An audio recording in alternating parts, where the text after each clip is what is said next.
ஒன்று பேதுருவின் புஸ்தகம் 3ஆம் அதிகாரம் 13வது வசனத்தை வாசி. நீங்கள் நன்மையை பின்பற்றுகிறவளானால் உங்களுக்கு தீமை செய்கிறவன் யார்? கண்களை மூடுவோம். நல்ல தகப்பனே, சர்வ வல்லமையுள்ள எங்கள் ஆண்டவரே, இந்த அருமையான நேரத்திற்காக உமக்கு ஸ்தோத்திரம். வேத வசனத்தின் ஆழத்துக்குள்ளே எங்களை கொண்டு செல்வீராக. உம்முடைய நாமம் மகிமைப்படுவதாக. எங்கள் ஆண்டவர் இயேசு கிறிஸ்துவின் நாமத்தில் ஒப்பு கொடுத்து ஜெபிக்கிறோம் ஜீவனுள்ள நல்ல பிதாவே. அல்லேலூயா. ஒன்று பேதுருவின் புஸ்தகம் 3ஆம் அதிகாரம் 13வது வசனம். நீங்கள் நன்மையை பின்பற்றுகிறவளானால் உங்களுக்கு தீமை செய்கிறவன் யார்? இந்த நன்மையை பின்பற்றினால் தீமை நமக்கு வராது என்று நேரடியாய் வசனம் சொல்லுகிறது. ஆனால் நாம் எல்லோருமே தேவனை பின்பற்றுகிறவர்களாய் இருக்கிறோம். பல நேரங்களிலே தீமையை நம்மை சந்திக்கிறோம். தீமை நம்மை கிராஸ் பண்ணது பல நேரத்தில் வருது. கர்த்தர் அனுமதிக்கக்கூடியதான சோதனைகள் அல்ல. கர்த்தர் அனுமதிக்கிற சோதனைகளை குறித்து இங்கே சொல்ல, தீமையை குறித்து சொல்லுகிறது. கர்த்தர் அனுமதிக்கிற சோதனையில் தீமை இருக்காது. கர்த்தர் கருத்தில் என்ன கிடையாது? தீமை என்பதே கிடையாது. ஏன்னா அவர் நன்மையை உருவானவர், அவர் அன்பானவர். அவர் கரத்தில் என்ன இருக்காது? தீமை இருக்காது. எப்பவுமே ஒரு விஷயத்தை தான் நம்ம புரிஞ்சுக்கணும். தேவன் முழுவதும் நன்மை உள்ளவர், பிசாசு முழுவதும் தீமை உள்ளவன். அவங்ககிட்ட நன்மை என்பது கிடையாது, தேவனிடத்தில் தீமை என்பது கிடையாது. மனுஷன் மட்டும்தான் நன்மை தீமை ரெண்டும் ஃபிக்ஸ் ஆனவன். ஏன்னா நன்மை தீமை அறியத்தக்க விருட்சத்தின் கனியை புசித்ததுனால நமக்குள்ள என்ன இருக்கும்? நன்மையும் இருக்கும், தீமையும் இருக்கும். பிசாசுக்கிட்ட நன்மைன்னு ஒன்று இருக்கவே இருக்காது. அவன் சொல்கிறது பார்க்கறதுக்கு நன்மை மாதிரி இருக்கும், அதுக்கு பின்னாடி தீமை தான் இருக்கும். கர்த்தர் சொல்கிறது சில நேரத்தில் நமக்கு கஷ்டமாக இருக்கும், அதுக்கு பின்னாடி நன்மை தான் இருக்கும். இஸ்ரவேல் ஜனங்களை 40 வருஷம் வனாந்தரத்தில் சுற்றி வர சொன்னார். அது அவங்களுக்கு பார்க்கறதுக்கு என்னவாக இருந்தது? கஷ்டமாக இருந்தது. ஆனால் அதுக்கு பின்னால் இஸ்ரவேல் ஜனங்களுக்கு ஒரு நன்மை இருந்தது. கர்த்தர் நமக்கு தீமை செய்யவே மாட்டார். ஏன்னா அவர்கிட்ட தீமை என்கிறதான அந்த ஃபார்முலாவே கிடையாது. அப்படி ஒன்று கிடையவே கிடையாது. அவரால் நினைக்கவே முடியாது. உள்ளுக்குள்ளே இருந்தால் தானே வெளியே வரும். அப்படி ஒரு விஷயமே அவர்கிட்ட கிடையாது. ஸோ அவர் என்ன ஆகிறாருன்னு கேட்டிங்கன்னா, நாம் மனுஷன்தான் நன்மை தீமை அறியத்தக்கவர்களாக இருக்கிறோம். அப்படி இருக்கும் பொழுது நாம் நன்மையை பின்பற்றுகிறவர்களானால், தேவனை பின்பற்றுகிறவர்களானால், அதான் அதோட அர்த்தம். நன்மை அதுக்கு முன்னாடியும் ஆண்டவரை பற்றி அவர் பேசுகிறார் பேதுரு. நன்மையை பின்பற்றுகிறவரானால் அப்படின்னா என்ன அர்த்தம்னா, நாம் தேவனை பின்பற்றுகிறவரானால் நமக்கு தீமை செய்கிறவன் யார்? இன்னும் கொஞ்சம் ரோமரில் சொல்லுவார், கர்த்தர் பட்சத்தில் இருந்தால் எனக்கு விரோதமாக இருக்கிறவன் யாராக? அப்படின்னா என்ன அர்த்தம்? கர்த்தரை ஃபாலோ பண்ணுறவங்களுக்கு, கர்த்தரை உண்மையாய் தேடுகிறவர்களுக்கு, நன்மையை பின்பற்றுகிறவர்களுக்கு தீமை என்பது கிடையாதுன்னு வேதம் சொல்லுது. தீமை செய்கிறவன் யார்? தீமை செய்கிறவங்க இருக்காங்க, ஆனால் நமக்கு அவங்க தீமை செய்ய முடியாது. என்ன நினைச்சாலும் அவங்களால என்ன செய்ய முடியாது? செய்ய முடியாது. ஆனால் இது யாருக்கு பொருந்தோம் அப்படின்னு கேட்டிங்கன்னா, நன்மையை பின்பற்றுகிறவரானால், கர்த்தரை பின்பற்றுகிறவரானால், அவரை பின்பற்றுகிறவர்களுக்கு. ஆனால் அவரை பின்பற்றுகிறவங்களுக்கு நிறைய தீமை வருது, நிறைய காரியம் நடக்குது. ஏன் அப்படி நடக்குது? என்ன காரணத்துக்காக நடக்குது? ஒரு சகோதரர் சமீபத்தில் ஃபோன் பண்ணார். ஃபோன் பண்ணி அவர் கிட்டத்தட்ட சில கோடி ஏமாந்துட்டார். சில கோடிகள் ஏமாந்துட்டார். ஏமாந்துட்டு கடைசியில் என்னவாயிடுச்சுன்னு கேட்டிங்கன்னு சொன்னால், அந்த பணம் திரும்பி வரக்கூடாத சூழ்நிலை ஆகி போய்விட்டது. அப்புறம் அவர் கேட்குறாரு, ஏன் என் வாழ்க்கையில் கர்த்தர் இதை அனுமதிச்சார் அப்படின்னு. அப்போ பல நேரத்தில் நமக்கு ஒரு சந்தேகம் வருது. நம்ம கர்த்தரை தேடுறோம், கர்த்தருக்கு பின்னாடி போடுறோம், ஆனால் என் வாழ்க்கையில் ஏன் இந்த மாதிரி தீமைகள் எல்லாம் நடக்குது? திருப்பியும் சொல்கிறேன், தீமைக்கும் கர்த்தர் அனுமதிக்கிற சோதனைக்கும் வித்தியாசம் இருக்குது. நீங்கள் ரெண்டுத்தையும் போட்டு என்ன செஞ்சிக்கக்கூடாது? கன்ஃபியூஸ் பண்ணிக்கக்கூடாது. கர்த்தர் அனுமதிக்கிற சோதனையாக இருக்குமானால் அவைகளுக்கு பின்னால் நிச்சயம் ஒரு நன்மை இருக்கும். சோதனைகளை சகிக்கிற மனுஷன் பாக்கியவான், முடிவில் அவன் என்ன பெறுவான்? ஜீவ கிரீடத்தை பெறுவான். அப்படிதான் பைபிள் சொல்லுது. ஆனால் தீமை என்பது கர்த்தர் அனுமதிக்காதது. கர்த்தர் சோதிக்கப்படுகிற எவனும் தேவனால் சோதிக்கப்படுகிற என்று சொல்லாதிருப்பானாக. பல சோதனைகளில் பல தீங்குகள் வரும்போது அதற்கு யார் காரணமாக இருக்கிறோம் அப்படின்னு கேட்டிங்கன்னா, நம்ம தான் காரணமாக இருக்கும். அப்போ இந்த பின்பற்றுகிற ஜனம், கர்த்தரை பின்பற்றுகிற ஜனத்திற்கு தீமை வருகிறதுனா நாம் எப்படி பின்பற்றுகிறோம்னு இருக்குது. அதை பேஸ் பண்ணி தான் தீமை வர்றதும் வராததும் இருக்குது. இப்போ இந்த வசனத்தை வாசிக்கும் பொழுது, இந்த கர்த்தரை பின்பற்றுகிற ஜனங்களில் நாம் எந்த கேட்டகரியை சார்ந்தவர்களாக இருக்கிறோம் அப்படிங்கிறத நம்ம சுய பரிசோதனை பண்ணி பார்க்க போகிறோம். ஏன்னா 1 கொரிந்தியர் 11 சொல்லுது, நம்மை நாமே நிதானித்து அறிந்தோமானால் நாம் நியாயம் தீர்க்கப்படும் அப்படின்னு இருக்கு. அப்போ நான் என்ன பேசிஸில் கர்த்தரை ஃபாலோ பண்ணுறேன், அதான் முக்கியம். கர்த்தரை தேடுகிறோம், எல்லாருமே கர்த்தரை தேடுகிறவங்க தான், இதில் மாற்று கருத்துமே இல்லை. அவர் பேதுரு கேட்குறாரு, எல்லாவற்றையும் விட்டு உம்மை பின்பற்றினோமே, அதுவும் ஒரு வகையான பின்பற்றுதல். ஆனால் இந்த பின்பற்றுகிறதுக்கு பின்னாடி இருக்கக்கூடியதான நோக்கம் என்ன, நாம் எதனால் கிறிஸ்துவை பின்பற்றுகிறோம். இன்னொரு குரூப் இருக்குது, சர்ச்சுக்கு ஏன் வரீங்க அப்படின்னு கேட்டால் ஒரு ஜப குறிப்புன்னு ஒன்று இருக்கும், அந்த ஜப குறிப்புக்காக வருவாங்க. அந்த ஜப குறிப்பு நிறைவேறணும்னா அவங்க காணாமல் போயிடுவாங்க. திருப்பி அடுத்த ஜப குறிப்பு வரும்போது கண்டிப்பாக வந்துடுவாங்க. இப்போ இயேசு சொல்கிறார்ல, சுகம் பெற்றவர்கள் 10 பேர் அல்லவா, நீ ஒருவன் மாத்திரம் திரும்பி வந்திருக்கிற. 9 பேர் சுகமானவனும் போயிட்டான், முடிஞ்சிருச்சு, என்ன ஆனானே தெரியாது. திருப்பி அடுத்த பாதிப்பு வந்தால் தான் அவன் வருவான். அதுக்கப்புறம் தான் ஆண்டவரை தேடுவாங்க. இந்த மாதிரி ஒரு குரூப் இருக்குது. ஆனால் இன்னொரு குரூப் இருக்குது, எந்த பிரதிபலனும் எதிர்பார்க்காமல் கர்த்தர் என்னை ரட்சித்தார், என்னை பாவத்தை மன்னித்தார், என்னை பரலோகத்துக்கு கூட்டு போகிறார்னு ஒரு குரூப் வருது. அப்போ இன்றைக்குமே சபைகளில் இப்படிப்பட்ட குரூப் இருக்கும் பொழுது இந்த ஆண்டவரை ஃபாலோ பண்ணுறவங்க, பின்பற்றுகிறவர்கள் என்ன பேட்டர்னில் இருக்கிறாங்க அப்படின்னு ஒரு 3-4 பேட்டர்ன் இந்த வசனத்தை படிக்கும்போது கர்த்தர் உணர்த்தினார். முதலாவது வாசிங்க, மார்க் எழுதின சுவிசேஷம் 1ஆம் அதிகாரம் 37வது வசனம் வாசிங்க. உம்மை எல்லோரும் தேடுகிறார்கள் என்று சொன்னார்கள் அப்படின்னு இருக்கு. இப்போ ஒரு கூட்டம் இயேசுவை தேடுகிறது.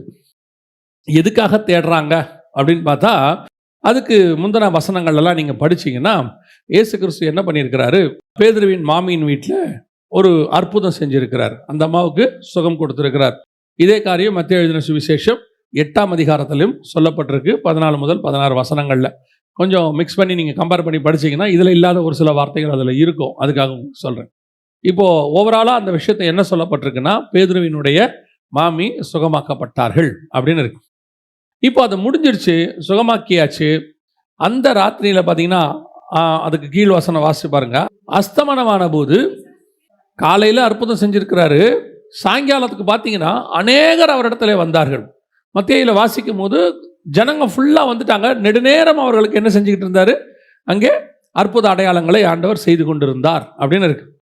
இப்போ ஒரு பெரிய கூட்டம் அற்புத அடையாளத்தை பார்த்து வந்துருச்சு. இது அவரை அந்த இடத்துல அற்புதம் நடந்ததுக்காக நடந்ததான ஒரு ரிசல்ட், மினிஸ்ட்ரியோடைய ரிசல்ட் அப்படின்னு வச்சுக்கலாம். ஆனால் மறுநாள் அடுத்த வசனம் அப்படியே தொடர்ந்து வாசிங்க. அவர் அதிகாலையில் இருட்டோடே எழுந்து புறப்பட்டு வனாந்தரமான ஓரிடத்திற்கு போய் அங்கே ஜெபம் பண்ணினார். இப்போ இவர் ஏர்லி மார்னிங் எஞ்சி போயிட்டார், ஜெபம் பண்ணுறதுக்கு போயிட்டார். அநேகர் அவரை கண்டபோது, இவர்கள் சீமோனும் அவனோடு கூட இருந்தவனும் தேடி அவரை கண்டுபிடித்த போது, வாசிங்க, உம்மை எல்லாரும் தேடுகிறார்கள். இப்போ பாருங்க, இவர் அஸ்தமனமாகும் போது அற்புதம் செய்ய தொடங்கினாரு, நைட்டு முழுக்க செஞ்சிருக்காரு, இருட்டு நிறைய ரொம்ப நேரம் செஞ்சுட்டு இருந்தாரு, நாங்கள் வசனம் சொல்லுது. இவர் ஏர்லி மார்னிங் எஞ்சி ப்ரேயருக்கு போயிட்டாரு. ஆனால் ஜனங்கள் ஏர்லி மார்னிங் இவரை தேடி வந்துட்டாங்க. என்ன பண்ணிட்டாங்க, ஏர்லி மார்னிங் தேடி வந்துட்டாங்க. அப்படின்னா இந்த கூட்டம் எதுக்காக வந்த கூட்டம் அப்படின்னு கேட்டிங்கன்னா, நேற்று அற்புதம் நடந்திருக்கிறது, மிகப்பெரியதான ஒரு மாற்றம் அங்கே வந்திருக்கு. இந்த அற்புதத்தை கேட்டு நைட்டு போனவங்க எல்லாம் சொன்னதை வச்சு ஏர்லி மார்னிங் ஒரு குரூப் வந்துருச்சு, எல்லோரும் உம்மை தேடுகிறார்கள். இவங்க எல்லாம் எதற்காக இயேசுவை தேடுகிறார்கள்? இப்போ இவர்கள் தேடுகிறதுக்கான நோக்கம் என்ன, காரணம் என்ன அப்படின்னு பார்த்தீங்கன்னா, இவர்கள் ஒன்று இவங்க அற்புதத்துக்காக வந்திருப்பாங்க, இல்லை யாரையாவது அற்புதத்துக்காக கூப்பிட்டு வந்திருப்பாங்க. 2 ரீசன் தான் இருக்கும். ஒன்று இவங்க அற்புதத்துக்காக வந்திருக்கணும், இல்லை அற்புதம் செய்கிறதுக்கு, சுகமளிக்கிறதுக்கு, விடுதலையாக்கிறதுக்கு யாரையாவது கூட்டிகிட்டு வந்திருக்கணும். அப்போ இவர்கள் அத்தனை பேருமே இயேசுவின் இடத்துல ஒரு விடுதலைக்காக, சுகத்திற்காக கர்த்தரை தேடி வருகிறதான ஒரு கூட்டம். இவங்களுக்கு தேவை இருக்கு, கண்டிப்பாக இருக்கு. இவங்களுக்கு சரீரத்தில் விடுதலையோ அல்லது இருக்கு, அதில் எந்த மாற்று கருத்தும் இல்லை. ஆனால் இப்படி தேடுகிற கூட்டத்தை குறித்து இயேசு என்ன சொல்லுகிறார் பாருங்க. அடுத்த வசனம் வாசிங்க. எல்லோரும் உம்மை தேடுகிறார்கள் என்று அவன் சொன்னான், அடுத்த ஊர்களிலும் நான் பிரசங்கம் பண்ண வேண்டி இருக்கிறதால் இவங்க இப்போ திருப்பி இங்கே போகவே இல்லை. திருப்பி இயேசு எங்கே போல, பேதுருவின் மாமி வீட்டுக்கு போகவே இல்லை. என்ன காரணம்? 1906 அசுசா ஸ்ட்ரீட்னு ஒரு இடம் இருக்குது கலிஃபோர்னியாவில். அங்கே ஒரு எழுப்புதல் வந்துச்சு. அதான் நம்ம காலத்தை பெந்தகோஸ்தே கால எழுப்புதல்னு சொல்லுவாங்க. அங்கே அப்போஸ்தலிக் ஃபெய்த்தில் வந்துச்சு. அங்கே ஆரம்பிச்சது பார்த்தீங்கன்னா சாதாரணமாக ஒரு ஆராதனையில் அது ஆரம்பிச்சிச்சு. அதுக்கப்புறம் அது எப்படி நடந்துச்சுன்னு கேட்டிங்கன்னா, டெய்லி 3 ஆராதனை, காலையில், மத்தியானம், சாயங்காலம், 7 நாளும் ஆராதனை. அந்த மாதிரி 3 வருஷம் ஆராதனை. அந்த சர்ச்சில் டெய்லி 3 ஆராதனை, 7 நாளும் ஆராதனை. எத்தனை நாளைக்கு? 3 வருஷத்துக்கு ஆராதனை நடந்துச்சு. அப்படின்னா என்ன அர்த்தம் அப்படின்னு கேட்டீங்கன்னா, எழுப்புதல் ஆரம்பிச்சிருச்சு, அதை அவர்கள் தொடர்ந்து நடத்தி கொண்டே இருக்கிறார்கள், நிறுத்த முடியாது, அப்படியே போகுது. அந்த மாதிரி ஒரு எழுப்புதல் தான் இங்க ஆரம்பிக்குது. இப்போ இங்க ஆரம்பிக்கிறது அந்த மாதிரி ஒரு விஷயம்தான். இயேசு ஒரு சுகம் பண்ணார் பேதுருவின் மாமிக்கு. திரளான ஜனங்க வந்துட்டாங்க, கூட்டம் அலமோதுது. மறுநாள் காலையில் ஏர்லி மார்னிங் வந்துருச்சு.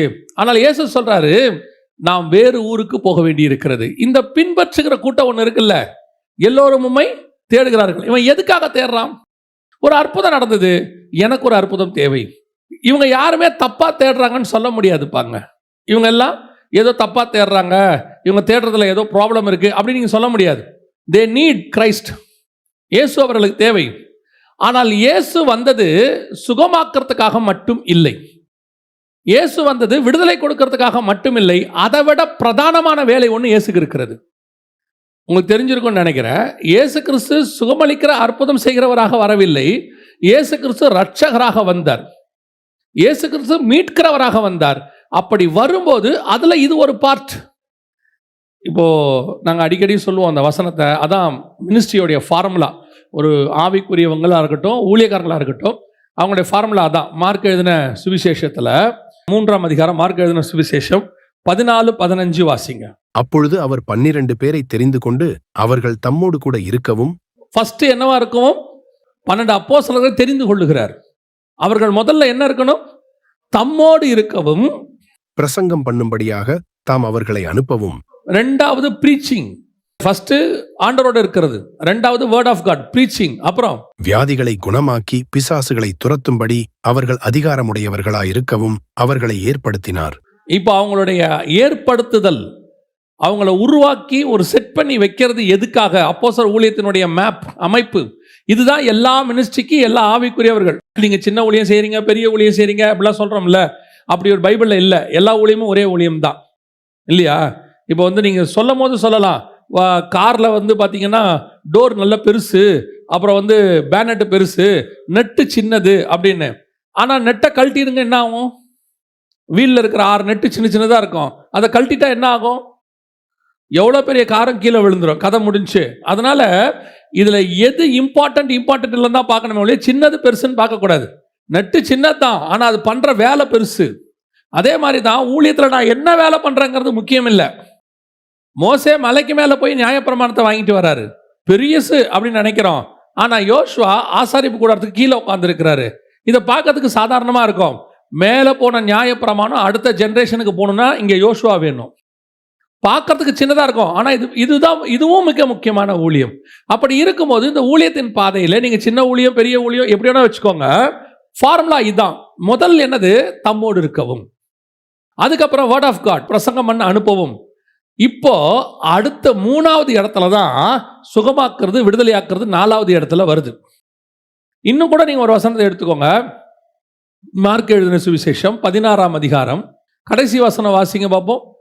அவர்களால் நடந்த அடையாளங்களினாலே என்னத்தை உறுதிப்படுத்தினார்? வசனத்தை உறுதிப்படுத்தினார். அப்போ 2வது வசனம் நம்ம வாசிச்ச மார்க் 3ஆம் அதிகாரத்துல 2வது வசனம், அந்த வசனத்தை 3வது இருக்கிற அடையாளங்களால உறுதிப்படுத்துறார். அப்போ இது வந்து ஒரு சப்போர்ட்டிங் டாக்குமெண்ட் மாதிரி, அற்புத அடையாளம். இதெல்லாம் வச்சுக்கிட்டு முதல்ல ப்ரீச் பண்ணி ஜனங்கிட்ட வேர்ட் ஆஃப் காடை விதைக்கணும். அதுக்கு நான் முதல்ல அவரோட இருக்கணும். அதை தான் அவர் சொல்றாரு யோவான்ல எழுதும் போது, நானே வாசல், என் வழியாய் பிரவேசிக்கிறவன் உள்ளும் புறமும் மேய்ச்சலை கண்டடைவான். அதோட அர்த்தம் என்ன? வெளியே போய் மேய்ச்சலை கண்டடைந்து ஆத்துமாதாயம் பண்றதுக்கு முன்னாடி முதல்ல நீ ஏன் கூட இருக்கணும், ஏன் கூட இரு உள்ளே. 2வது உள்ளே ஒரு மேய்ச்சல் இருக்கு, வேர்ட் ஆஃப் காட். இதை எடுத்துட்டு அப்புறமா ஜனங்கிட்ட போன அர்த்தம். அப்போ ஒரு கூட்டம் தேடும் பொழுது கர்த்தர் விரும்புகிறது என்ன அப்படின்னா, அற்புத அடையாளம் தேவையானதல்ல, ஆனால் அது பிரதானமானதல்ல. ஒரு இடத்துல அற்புத அடையாளம் பிரதானமாயிருச்சு.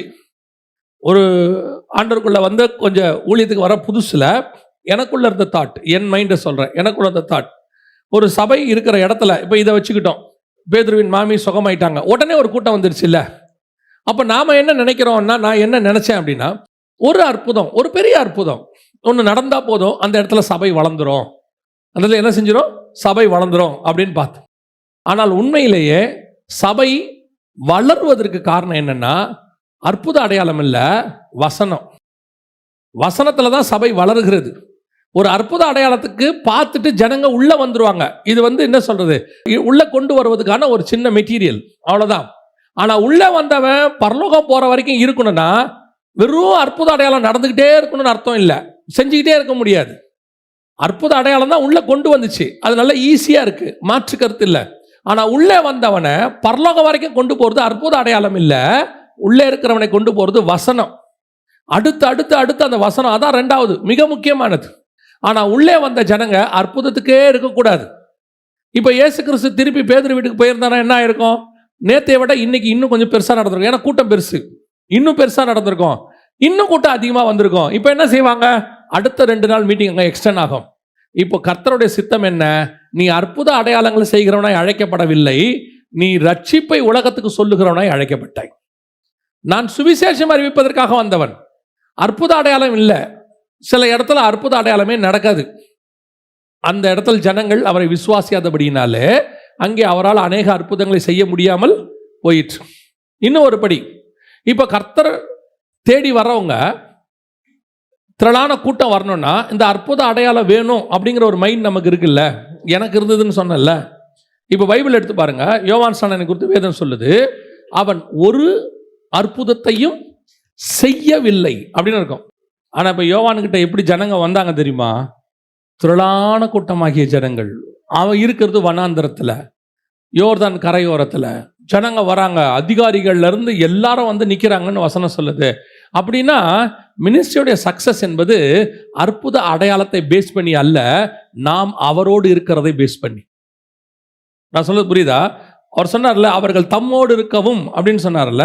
அப்ப கூட இருந்து நீங்க என்ன ஊழியம் பண்ணாலும் கர்த்தர் அந்த ஊழியத்தை ஆசீர்வதிச்சார், அல்லது அந்த ஊழியத்தை கர்த்தர் கொண்டு போகணும்னு டிசைட் பண்ணிட்டார்னா, உங்களுக்கு கொடுக்கக்கூடிய அற்புத அடையாளத்தை வச்சு அல்ல, உங்க மேல இருக்கிற அபிஷேகத்தை வச்சே கர்த்தர் கொண்டு போயிடுவார். அது நடக்கும். நமக்கு தாட் இருக்கும், தீர்க்க தரிசனம் இருந்தால் தான் முன்னேற முடியும், ஒரு விடுதலை இருக்கணும், ஒரு ஹீலிங் இருக்கணும், நம்ம மைண்டே அப்படி தானே இருக்கு. இதெல்லாம் வேணும், திருப்பியும் வேணான்னு சொல்ல. ஆனா இது மூணாவது. முதல்ல அவரோடு இருக்கிறது. இப்ப யோவானை குறித்த வசனம் தெளிவா சொல்லுது 10ல், யோவான் ஒரு அற்புதத்தையும் செய்யவில்லை, not even a single one, ஒரு அற்புதத்தையும் செய்யவில்லை. ஆனா வந்த கிரௌட பாருங்க, எப்படி கூட்டம் வந்து நிக்குது. வனாந்திரம்னா என்ன? வயல் வெளி வனாந்திரம். ஊரை விட்டு வயல்வெளியை விட்டு வெளியே கிடக்கு வனாந்திரம், பாலைவனம். அங்க மீட்டிங் நடக்குது, ஜனங்க அங்க திரளாக போகிறார்கள். அப்படின்னா கர்த்தர் ஜனங்கள் உங்களை தேடி வருவதற்கு காரணம் உங்ககிட்ட இருக்கிற வரங்கள் அல்ல, உங்களோடு இருக்கிற கர்த்தர். கர்த்தர் உங்ககிட்ட இருந்தாருன்னா நான் சொல்லுவேன், உங்களுக்கு எங்க இருந்த ஜனங்களை கர்த்தர் கொண்டு வருவார். அதே மாதிரிதான் கர்த்தர் உன்னோடு கூட இருந்தால் கர்த்தர் எப்படியும் உங்களை ஆசீர்வதிக்க வல்லமை உள்ளவராக இருக்கிறார். நீங்க அற்புதத்தால தான் சபை நடத்தணும், ஊழியர் நடத்தணும் முடிவு பண்ணிட்டீங்கன்னா திருப்பி திருப்பி வாரம் அற்புதம் நடந்துட்டே இருந்தா ஜனங்க இருப்பாங்க. ஆனா வசனத்துல ஜனங்க வர தொடங்கிட்டாங்கன்னா, வசனத்துக்கு ஒரு குரூப் வந்துருச்சுன்னா, இவனுக்கு அற்புதம் நடந்தாலும் நடக்காவிட்டாலும் அவன் அங்கே இருப்பான். அவனுக்கு அற்புதம் கிடைச்சா எக்ஸ்ட்ரா போனஸ், அது அவனை அசைக்க போகிறதே இல்லை. அப்ப முதலாவதாக உம்மை பின்பற்றுகிறார்கள் அப்படின்னு சொன்னவன இயேசு சொன்னார், நம்ம வேற ஊருக்கு போலாவா? ஏன்? இவன் எல்லாம் அற்புதத்துக்கு பின்பற்றுறவன். அற்புதம் பெற்றா என்ன செஞ்சிருவான்? போயிடுவான், அவ்வளவுதான். அதுக்கப்புறம் வரமாட்டான். 9 பேர் போயிடுவான், ஒருத்தன் வருவான். நாம வேற ஊரை பார்ப்போம். ஏன்னா நம்ம வந்தது அற்புத அடையாளம் செய்வதற்கு அல்ல, நம்ம வந்தது சுவிசேஷத்தை பிரசங்கிப்பதற்கு. அல்லேலூயா. 2வது வாசிங்கள், மத்தேயு எழுதின சுவிசேஷம் 8ஆம் அதிகாரம் 19-20 வாசிங்கள். அப்பொழுது வேதபாரகன் ஒருவன் வந்து, போதகரே, நீர் எங்கே போனாலும் உம்மை பின்பற்றி வருவேன் என்றான். அதற்கு இயேசு, நரிகளுக்கு குழிகளும் ஆகாயத்து பறவைகளுக்கு கூடுகளும் உண்டு, மனுஷகுமாரனுக்கோ தலை சாய்க்க இடமில்லை என்றார். உமக்காக நீர் எங்கே போனாலும் உம்மை நான் பின்பற்றுவேன். அப்ப இவன் அற்புதத்துக்காக வந்தவனே கிடையாது. இவன் ஆண்டவரே எனக்கு அற்புதம் செய்யுங்க, அடையாளம் செய்யுங்க, அப்படி வந்த குரூப் கிடையாது. இது வேறொரு குரூப். இவன் எதுக்காக வந்தான் நமக்கு தெரியவே இல்லை, அந்த இடத்துல இல்லவே இல்லை. 2 இடத்துல இது இருக்கு, 2 இடத்துலையுமே இவனை பத்தி அந்த இடத்துல என்ன செய்யல, சொல்லப்படவே இல்லை. அப்ப இவன் எதுக்கு ஃபாலோ பண்ணான்னா, கிறிஸ்து இயேசு கிறிஸ்து பதில் அதை நிரூபிச்சிடுறாரு அவன் எதுக்கு ஃபாலோ பண்ணான்னு. அடுத்த வசனம் வாசிங்க, 20. அதற்கு இயேசு, நரிகளுக்கு குழிகளும் ஆகாயத்து பறவைகளுக்கு கூடுகளும் உண்டு, மனுஷகுமாரனுக்கோ தலை சாய்க்க இடமில்லை என்றார். இவரை பின்பற்றினா செட்டில் ஆயிடலான்னு வந்திருக்கிறார். இவரை பின்பற்றினா செட்டில் ஆயிடலாம், நல்லபடியா இருக்கலாம் அப்படின்னு. ஏன்னா இப்படி பார்த்துக்கிட்டே இருக்கான். ஒரு 12 பேரை கூப்பிட்டுருக்காரு. நீங்கள் அந்த 12 பேருடைய லைஃப் ஸ்டைலை பார்க்கணுமே.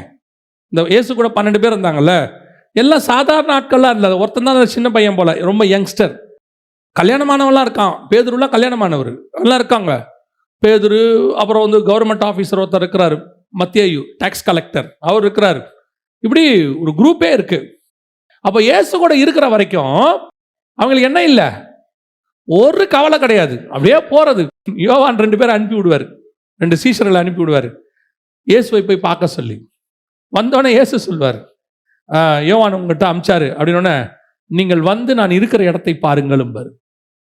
அவ்வளோதான். வந்தவன் திருப்பி போவே இல்லை அவரை விட்டு. இயேசுநாதர்கிட்ட இருந்தால் மினிஸ்ட்ரி சூப்பரு, கூடவே போகலாம், நல்லா சாப்பிட்லாம். பணக்காரங்க வீட்டில் கூப்பிட்டு சாப்பாடு போடுறாங்க, சீமோன் வீட்டில் கூப்பிட்றாங்க, கல்யாணத்துக்கு கூப்பிட்றாங்க, அப்புறம் எங்கே வேணால் கூப்பிட்றாங்க. போகிறோம், சாப்பிட்றோம், நல்ல மரியாதை. தீர்க்கதரிசிக்கிட்ட 12 சீஷர்கள்னு. இப்போ எலியா சீஷர்கள், எலிசா சீஷர்களை விட இவங்க சீஷர்களுக்கு நிறைய மரியாதை ஜாஸ்தி. எலிசாவோட சீஷர்களுக்கு தண்ணி சரியில்லாத ஊர் அது. சில நேரத்தில் அவங்களுக்கு வந்து இதெல்லாம் நடக்கும். இங்கே இயேசு கூட இருக்கிற வரைக்கும் பிரச்சனையே இல்லை, வெரி சேஃப். பல நேரத்தில் வெளியே இருந்து பார்க்கும்போது ஊழியம், ஐயோ இவர்கிட்ட போகலாம், அவர்கிட்ட போகலாம், ஊழியத்துக்கு வந்தால் சூப்பராக இருக்கலாம். இல்லை, ஒவ்வொரு ஊழியக்காரனும், நான் சொல்றது உண்மையாக ஊழியம் பண்ணுறவங்களுக்கு, ஃபர்ஸ்ட் ஜென்ரேஷன்காரங்க கண்டிப்பாக தங்கள் ஜீவனை ஊற்றி தான் ஊழியம் பண்ணியிருப்பாங்க. இன்றைக்கும் சொல்கிறேன், போய் மிஷினரிகளை போய் பாருங்க. சமீபத்தில் ஒரிசாக்கு போனோம், அதுக்கு முன்னாடி ஒரிசாக்கு போனோம், இப்போ மணிப்பூருக்கு போனோம். போயிட்டு வந்தீங்கன்னா மலைக்கு நடுவில், கிட்டத்தட்ட 150 கிலோமீட்டர் மலைக்கு நடுவில் போகணும். ஒரு டென்ட்டுக்குள்ளே தங்கியிருக்கான் ஊழியக்காரன். ஏன்னா அவன் சர்ச்சை எரிச்சிட்டாங்க. அந்த விசுவாசிகள் ஒரு 20 பேர் ஃபேமிலியோட ஒரே டென்ட்டு, 2 டாய்லெட் தான் இருக்குது. 120 150 பேருக்கு டாய்லெட், அவ்வளோதான். இன்ஃபெக்ஷன் ஆகுது. ஆனால் அதுக்கு நடுவில் இன்னும் ஆராய்ச்சிக்கிட்டு இருக்கிற ஆண்டவரை. எதுக்கு சொல்கிறேன், பல நேரங்களில் இயேசுவை பின்பற்றுவதுக்கு ஒரு கூட்டம் இருக்கு. எதுக்கு? ஏதாவது செல்ஃபாக செட்டில் ஆயிடலாம். இயேசு அவனை பார்த்தவன சொல்கிறாரு, நீ என்னை எதுக்கு ஃபாலோ பண்ண விரும்புகிற எனக்கு தெரியுது. நரிக்கு கூட குழி உண்டு, பறவைகளுக்கு கூடு உண்டு, எனக்கு என்ன கிடையாது, தலை சாய்க்கிறதுக்கு ஒரு சின்ன இடம் கூட கிடையாது. இன்னைக்கு இயேசுவை ஒரு குரூப் 2வது எதுக்கு ஃபாலோ பண்ணுது? முதல்ல அற்புத அடையாளத்துக்கு, 2வது ஒரு குரூப் இருக்கு ஆசீர்வாதத்துக்கு. ஏதாவது ஒன்று கிடைக்கும், இயேசுகிட்ட வந்து அது கிடைக்கும், இது கிடைக்கும். பார்க்கறதுக்கு அப்படித்தான் தெரியுது. உண்மையும் சொல்றேன், இயேசுநாதர் ஆசீர்வதிக்காத ஆண்டவரே கிடையாது. இயேசு கிறிஸ்து ஆசீர்வதிக்கிற ஆண்டவர் தான். ஆனால் நீங்கள் பின்பற்ற வேண்டியது ஆசீர்வாதத்துக்காக அல்ல. அவர் சொல்றார், அதுக்கு நீ என்ன ஃபாலோ பண்ணாத, அதுக்காக நீ எங்கிட்ட என்ன செய்யாத, வராத. ஏன் அதை நினைச்சு எங்கிட்ட வந்தீங்கன்னா, நீ நினைக்கிற இந்த உலகத்தின் ஆசீர்வாதம் எதுவுமே இல்லைங்கிறார். அதான் உண்மை. இயேசுகிட்ட வராதவங்க உலகத்தில் பிஸ்னஸ் மேனாக இருக்காங்களா இல்லையா? சக்ஸஸ்ஃபுல்லாக இருக்கிறாங்களா இல்லையா? உலகத்தில் நம்மளை விட பெரிய போஸ்டிங்கில் இருக்கிறவங்க இருக்காங்க இல்லையா? இருக்காங்க தானே? நம்மளை விட பெரிய பணக்காரங்க இருக்கிறாங்கல்ல, நம்மளை விட நல்லா இருக்காங்க உலக பிரகாரமாக. ஆனால் அவங்ககிட்ட இல்லாத ஒன்று நம்மகிட்ட இருக்கு. அதுதான் கிறிஸ்து கொடுக்குற சமாதானமும் சந்தோஷம். அவங்ககிட்ட இருக்க பணம் நம்மகிட்ட இருக்கு, ஆனால் பணத்தோட சந்தோஷமும் சமாதானமும் கூட இருக்கிறது. சில நேரத்தில் நம்மகிட்ட பணம் இருக்காது, ஆனால் சந்தோஷம் சமாதானம் கூடவே இருக்கும். எவ்வளோ சூழ்நிலைகள் நம்ம கிராஸ் பண்ணி வந்திருக்கிறோம். அந்த சூழ்நிலைகள் எல்லாம் போதுங்கிற நிலைமைக்கு நம்ம வந்திருக்கும் போது, இல்லை கிறிஸ்துவை விட்டு நம்ம போகாமல் இருப்பதுக்கு காரணம் பணம் அல்ல, நம்மகிட்ட இருக்க ஆஸ்தி அல்ல, பட்டம் அல்ல, பதவி அல்ல, நம்மகிட்ட இருக்கிற கிறிஸ்துவினுடைய சந்தோஷம் சமாதானம். இந்த மாதிரி காரியத்துக்கு தான் கிறிஸ்துவை பின்பற்றணும். இன்னைக்கு ஒரு குரூப் எதுக்கு பின்பற்றி இருக்குது? ஏதாவது ஒன்று, ஏதாவது கிடைக்குங்க, ஆண்டவர் கைவிட மாட்டார். ஆண்டவர் இன்னொரு குரூப் உங்களை அப்படியே வஞ்சிக்கவும் தொடங்கிருச்சு. என்ன சொல்லி வஞ்சிக்க தொடங்கிருச்சு தெரியுமா? கேளுங்க, கிளைம் பண்ணுங்க, ஆண்டவர் கண்டிப்பா உங்களுக்கு தருவார். இப்போ சொல்றேன், ஆண்டவர் உங்களுக்கு தருவார். கிளைம் எல்லாம் பண்ணாதீங்க, தேவையே இல்லை, கேட்கவே கேட்காதீங்க. நாங்க இப்படி சொல்றீங்க, ஆண்டவரே கேளுங்கள் தரப்படும் சொல்றாரு. அவர் கீழானவைகள் அல்ல மேலானவைகளை நாட சொல்லியிருக்கிறாரு. அவர் சொன்ன கேளுங்கள் தரப்படும் என்பது பரிசுத்த ஆவியை குறித்து. ஒரு இடத்துல கூட இயேசு பணத்தை கேட்க சொல்லலை. இப்போ நம்ம பேதுரு வந்து சொல்றாரு, 5000 பேருக்கு சாப்பாடு போடணும், அனுப்பிவிடும். ஐயோ பசியா இருக்கிறாங்கப்பா, நீயே சாப்பாடு கொடு. அவன் சொல்றான், இல்லை 200 பணம் ஆகும். சரியா? அப்போ இயேசுக்கிட்ட ஒரு ஆப்ஷன் இருக்குல்ல. என்ன ஆப்ஷன் இருக்குது? 200 பணம் வேணும்னு சொன்ன உடனே, ஏப்பா நீ நேராக சகைவை போய் பாரு, பாஸ்டர் கேட்டார்னு கேளு. சொல்லாமா இல்லையா? சீமோன்னு ஒரு பணக்காரன் இருக்கான், அவனை போய் பாரு, நான் கேட்டேன்னு சொல்லு. தருவானா மாட்டானா? 100க்கு அதிபதி. அப்புறம் யவீரு, எத்தனையோ பேரை யாருக்கு தெரியும்? கர்த்தருக்கு தெரியும். நிறைய. இப்போ நீங்கள் லூக்கா 8:2 வாசிங்க. அவர் பொல்லாத ஆவிகளையும் வியாதிகளையும் நீக்கி குணமாக்கின சில ஸ்திரீகளும் 7 பிசாசுகள் நீங்கின மகதலேனாள் என்னப்பட்ட மரியாளும். நல்லா கவனிங்க. ஏரோதின் காரியக்காரனான, நமக்கு தமிழ்ல காரியக்காரனான்னு தெரியாது. இப்போ ஆபிரகாம் சொல்றாருல்ல எலியேசரை பத்தி, என் வீட்டு விசாரணை கர்த்தனாக இருக்கிறானே அப்படின்னு இருக்குல்ல, அது மாதிரி ஒரு ஆளு. அவனுடைய மனைவி அடுத்து தங்கள் ஆஸ்திகளால் அவருக்கு ஊழியம் செய்த, ஆஸ்திகளால் ஊழியம் செய்த அப்படின்னு இருக்கு. ஸோ நிறைய ஆஸ்திகள்னா சொத்து காரியங்கள், இதை வச்சு அவருக்கு ஊழியம் பண்ணியிருக்கிறாங்க, கொடுத்துருக்குறாங்க. அப்போஸ்தலர் பாதத்தில் வித்து வச்ச மாதிரி இயேசு கிட்ட கொடுத்துருக்காங்க. ஆனால் இயேசு சொல்றாரு, என்னிடத்தில் என்ன இல்லை, தலை சாய்க்க கூட இடம் இல்லை. 200 பணம் இல்லை, இருந்திருந்தா இயேசு கொடுத்துருப்பாரு. வாங்கிட்டு போப்பா, யூதாஸ் காரியத்திட்ட பேக் இருக்குது பாரு, எவ்வளோ இருக்குன்னு பாரு, கொடுத்துரு, மிச்சத்தை அந்த கடைக்காரர்கிட்ட சொல்லு, இயேசு கிறிஸ்து வரும்போது தருவார்னு சொல்லியிருக்கலாமா இல்லையா? எத்தனையோ ஆப்ஷன் இருக்கு. ஒரு இடத்துல டாக்ஸ் கட்ட வழி இல்லை, பேதுரு சொல்றாரு டாக்ஸ் கட்ட சொல்றாங்கன்ட்டு. இப்போ அவருக்கு ஆப்ஷன் இருக்கு. எத்தனை பேர்ட்ட கேட்டா ஒரு டாக்ஸ் கொடுத்துருக்க போறாங்க? இயேசு கிறிஸ்து சொல்றாரு, போய் மீன் வாயை பாரு, எனக்கும் கட்டு உனக்கும் சேர்த்து கட்டுங்கிற. அப்ப இயேசு கிட்ட அட் பிரசன்ட் காசு இல்லை, அந்த இடத்துல அவர்கிட்ட இல்லை. இருந்தா மீன் வாயை பார்க்க வேண்டிய அவசியம் இல்லை, இருந்தா அற்புதம் செய்ய வேண்டிய அவசியம் இல்லை. தெளிவா இயேசு சொல்றாரு, என்கிட்ட அது இல்லை, அதுக்காக என்ன நீ ஃபாலோ பண்ணவே பண்ணாது. அதோட அர்த்தம் என்ன? உன் இம்மைக்காக கிறிஸ்துவை ஃபாலோ பண்றது தேவையில்லாதது. அப்படி நீங்க ஃபாலோ பண்ணீங்க, அதாவது ஒரு வியாதி இருக்கு, ஒரு விடுதலை வேணும், டாக்டர்ஸ் கைவிட்டாங்க, இதுக்கு கிறிஸ்துவை நாம் வந்து தேடுறோம், சுகமாக்குறோம், அதுக்கப்புறம் கிறிஸ்துவகிட்ட போயிடணும். இது ஒரு சின்ன இன்சிடென்ட், அவ்வளோதான். ஆனால் இதுக்காகவே, ஆஸ்திக்காகவே, சம்பாத்தியத்துக்காகவே சிலர்லாம் பார்த்தீங்கன்னா எப்போ இயேசுக்குள்ள வந்தாங்களோ சாகர வரைக்கும் ஏதாவது பூமிக்குரியதை கேட்டுக்கிட்டே இருப்பாங்க, ஆண்டவர்கிட்ட கேட்டுக்கிட்டே இருப்பாங்க. வந்த உடனே கேட்பாங்க, நான் ரட்சிக்கப்பட்டேன், இன்னும் என் பிள்ளைகளுக்கெல்லாம் கல்யாணமே ஆகலை, அவங்களுக்கு எப்படியாவது சர்ச்சில் வச்சு கல்யாணம் ஆயிடணும், நல்ல மாப்பிள்ளை கிடைக்கணும், பையனுக்கு வேலை கிடைக்கணும். இப்போ இது வந்து ஜப குறிப்பு. சாவர வரைக்கும் ஏதாவது இயேசுகிட்ட பின்னாடி கேட்டுக்கிட்டே இருக்கும். அவர் சொல்றாரு, இதுக்காகவா நீ என்ன ஃபாலோ பண்ற? உண்மை உள்ள மனுஷன் பரிபூர்ண ஆசீர்வாதங்களை, நீ உண்மையாயிரு, எல்லா ஆசீர்வாதத்தையும் கர்த்தர் கொடுக்க வல்லமை உள்ளவர், நீ கேட்காமையே கொடுப்பாரு. அது வந்து ஃபார்முலா. இப்போ நீங்க கேட்டா, இந்த நவம்பர் டிசம்பர்ல மழை பெய்யுது, நீங்க வேணும்னாலும் வேணாலாட்டம் அந்த தென்மேற்கு பருவ காற்று என்னமோ சொல்றாங்க, அது வரும்போது ஆட்டோமேட்டிக்காக மழை வருது இல்லை, நம்ம கேட்காமையே மே மாதம் வெயில் வருது இல்லை. அதே மாதிரி தான் உங்க ஆசீர்வாதமும் நீங்க கேட்காமையே பரலோகத்துல இருந்து வரும். அது டிஃபால்ட் போட்டு வச்சது, ஃபார்முலா. நீ வந்து தாய் தகப்பனை கனம் பண்ணா உனக்கு வரும், அவ்வளோதான். கள்ளத்தராசு இருக்காம இருந்தா உனக்கு வரும், அவ்வளோதான். அது செஞ்சா இது நடக்கும். இதைத்தான் நம்மளை விட நிறைய உலகத்தார் உண்மையா இருக்கிறாங்க. அதனால கர்த்தர் அவங்களை ஆசீர்வதிக்கிறார். பலர் உலக ஆசீர்வாதத்துக்காக, உலக தேவைக்காக கடைசி வரைக்கும் இப்படியே தான் ஜெபம் பண்ணிட்டு இருக்கான். கணவனுக்காக, மனைவிக்காக, பிள்ளைக்காக, அதுக்கப்புறம் அடுத்த பேர பிள்ளைக்காக, அடுத்த அந்த ஜெனரேஷன் அவங்க அதுக்கு ஜெபம் பண்ண போறாங்க. ஆண்டவர் சொல்றாரு, இதுக்காக என்னை நீங்கள் பின்பற்ற வேண்டாம், இம்மைக்காக பின்பற்றுகிறவர்களாக இருந்தால் நாம் எப்படி இருக்கிறோமா? பரிதபிக்கப்பட்டவர்களாக இருக்கிறோம். கடைசியாக இன்னொரு காரியத்துக்காக பின்பற்றுகிறாங்க. அதுலேயுமே ஒரு மாற்றத்தை கர்த்தர் சொல்றார். வாசிங்க, யோவான் 7:53 வாசிங்க. பின்பு அவர்கள் தங்கள் வீட்டுக்கு போனார்கள். யாரை பற்றி சொல்லப்பட்டிருக்கு அப்படின்னு பார்த்தீங்கன்னா, இவங்க அற்புதத்துக்காக, அடையாளத்துக்காக பின்பற்றினவங்க இல்லை. அடுத்து இவங்க ஒரு இம்மைக்குரிய காரியத்திற்காகவோ அல்லது தேவைக்காகவோ பின்பற்றினவங்க இல்லை. தெளிவாக இருக்கு. இவங்க யாரை பற்றி சொல்லப்பட்டிருக்கு? அந்த அந்த அந்த 51 வாசிங்க. ராத்திரியிலே அவரிடத்திற்கு வந்தவனும் அவர்களில் ஒருவனுமாகிய நிக்கோதேமு என்பவன் அவர்களை நோக்கி, ஒரு மனுஷன் சொல்வதை கேட்டு அவன் செய்கைகளை அறிகிறதற்கு முன்னே அவனை ஆக்கினைக்குட்படுத்தலாம் என்று நம்முடைய நியாயப்பிரமாணம் சொல்லுகிறதா என்றான். யார் வந்தது? நிக்கோதேமு. இவன் எதுக்காக வந்தான்? இவன் அற்புத அடையாளத்துக்காக வரவில்லை. எதுக்காக வரல? அற்புத அடையாளத்துக்காக வரல. ரெண்டாவது, தேவைகளுக்காக வரல. இவன் கிறிஸ்துவையே பார்க்கும்படி வந்தான். வந்தது எதுக்கு வந்தான்? கிறிஸ்துவ பற்றி சொல்றாங்களே, இவர் கிறிஸ்துவா அப்படின்னு பார்க்கறதுக்கு தான் வந்திருக்கிறான். சோதிக்கிறதுக்கு தான் வந்தான், வசனத்தை கேட்க தான் வந்தான். மாற்றுக்கருத்தே இல்லை. இவனுக்கு இம்மைக்கான காரியமே இல்லை. ஆனா அந்த வசனம் எப்படி சொல்லுது? கடைசி வசனம் 52-53. அதற்கு அவர்கள், நீரும் கலிலேயனோ? கலிலேயாவிலிருந்து ஒரு தீர்க்கதரிசியும் எழும்புகிறதில்லை என்பதை ஆராய்ந்து பாரும் என்றார்கள். இவங்களும் வசனத்தை கேட்க வர குரூப் தான். ஆனா இதுல 2 வகையான குரூப் இருக்கு. ஒன்று, அவரவர்கள் தங்கள் தங்கள் வீட்டுக்கு கேட்பாங்க, போயிடுவாங்க. வருவாங்க, கேட்பாங்க, போயிடுவாங்க. அந்த வசனத்துல நிக்க மாட்டாங்க. இவங்களுக்கு வசனத்தை தான் கேட்பாங்க. இன்னும் இது நான் சொல்றது இன்னும் ஒரு படி மேல, ஸ்பிரிச்சுவல் ஸ்டாண்டர்ட். இன்னும் வருவாங்க, வேற எதுக்காகவே வரமாட்டாங்க சர்ச்சுக்கு. வந்து கூட இவங்க ஆண்டவர்கிட்ட அதை கொடுங்க இதை கொடுங்கலாம் ஜெபம் பண்ண மாட்டாங்க. நல்லா உட்காந்து வசனம் கேட்பாங்க. 1.5 மணி நேரம், 2 மணி நேரம்.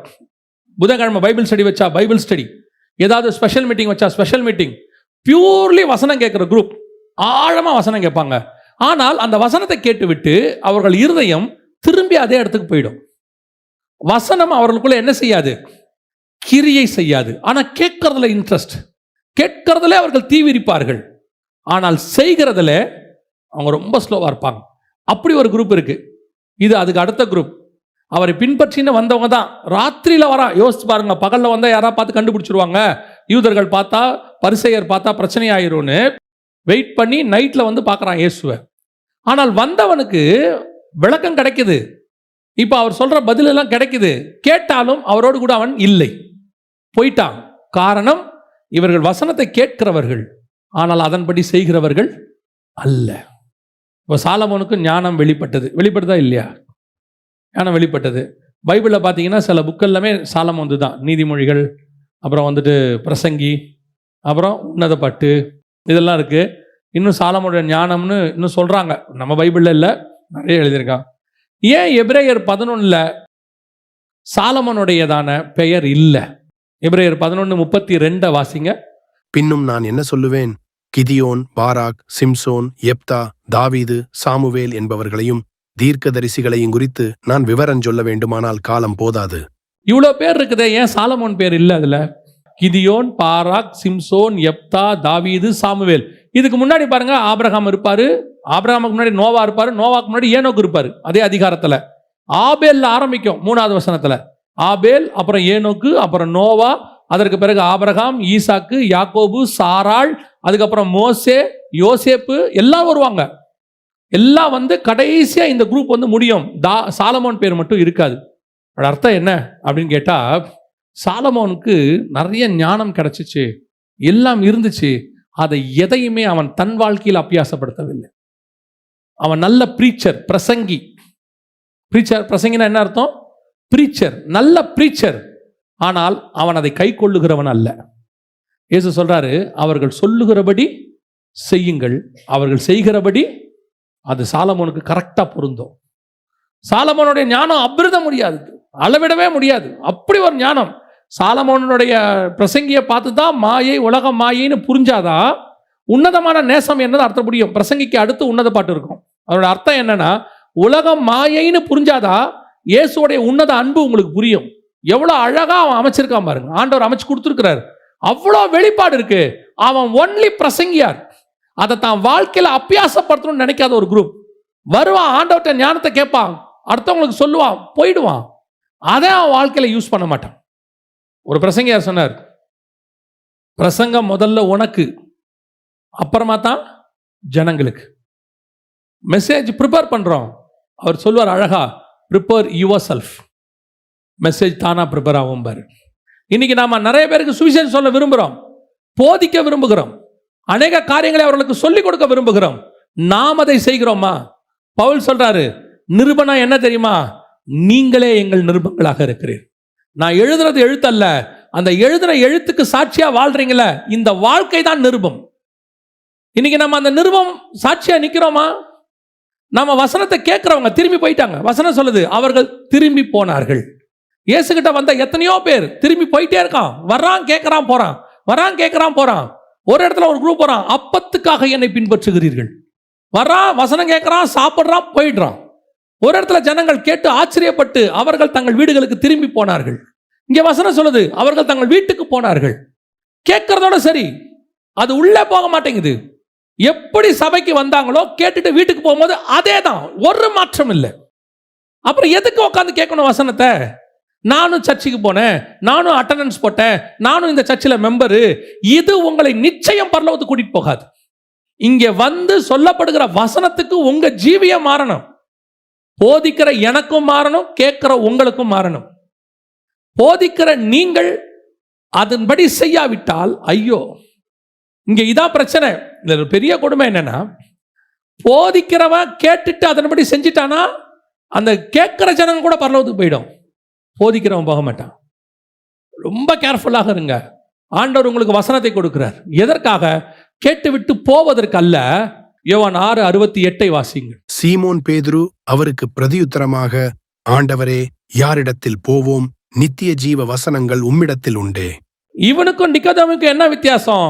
அவனும் கேட்டான், இவனும் கேட்டான். ரெண்டும் நித்திய ஜீவ வசனம் தான். அவன் வீட்டுக்கு போயிட்டான், இவன் இவர் கூடவே தங்கிட்டான். இவன் தங்கினதுக்கு காரணம் என்ன தெரியுமா? பேதுரு தங்கினதுக்கு காரணம், இவனும் ஒரு காலத்துல நம்மள மாதிரி வந்த ஆள் தான். மீன் இல்லைன்னு வந்தான், ஆண்டவர் மீன் கொடுத்தாரு. இப்ப சொன்னாரு மீனை விட்டுருன்னாரு. சரி விட்டுட்டேன். இப்ப மத்தேயு 19 வரான். ஒரு பெரிய பணக்காரன் வந்துட்டு போறான். உடனே ஆண்டவரை பார்த்து கேட்குறான், ஆண்டவரே, எல்லாவற்றையும் விட்டு பின்பற்றினோமே, எங்களுக்கு என்ன கிடைக்கும்? சரி, உலக பிரகாரமா இல்லைன்ட்டீங்க, வேற ஏதாவது கிடைக்குமா? இப்போ ஆண்டவர் சொன்னார், இல்லை இல்லை, இம்மைக்குரியது அல்லவே இல்லை, எல்லாம் மறுமைக்குரியது. இப்போ பேதுருக்கிட்ட வசனம் இருக்கு, எல்லாம் இருக்கு. இப்போ சொல்றான், நீங்களும் போய்விட மனதா இருக்கு. அது முந்தின வசனத்தில் இயேசு கேட்பாரு, நீங்களும் போய்விட மனதா இருக்கிறீர்களோ? அப்படிதானே இருக்குது, நீங்களும் போய்விட மனதா இருக்கிறீர்களோ? இப்போ சொல்றான், எங்க போய் சொல்றீங்க? நான் ஒன்றும் குழிக்காகவோ கூடுக்காகவோ உங்களை பின்பற்றுகிறவன் அல்ல. நான் அற்புதத்துக்காக அடையாளத்துக்காக பின்பற்றுகிறவன் அல்ல. நான் நித்திய ஜீவ வசனத்தை கேட்டுட்டு நல்லா இருக்குன்னு சொல்லிட்டு திரும்பி போகிறவன் அல்ல. அதை கேட்டு விட்டு உங்களோடு கூட இருக்கிறவன் நான். வேற யாருக்கிட்ட போவேன்?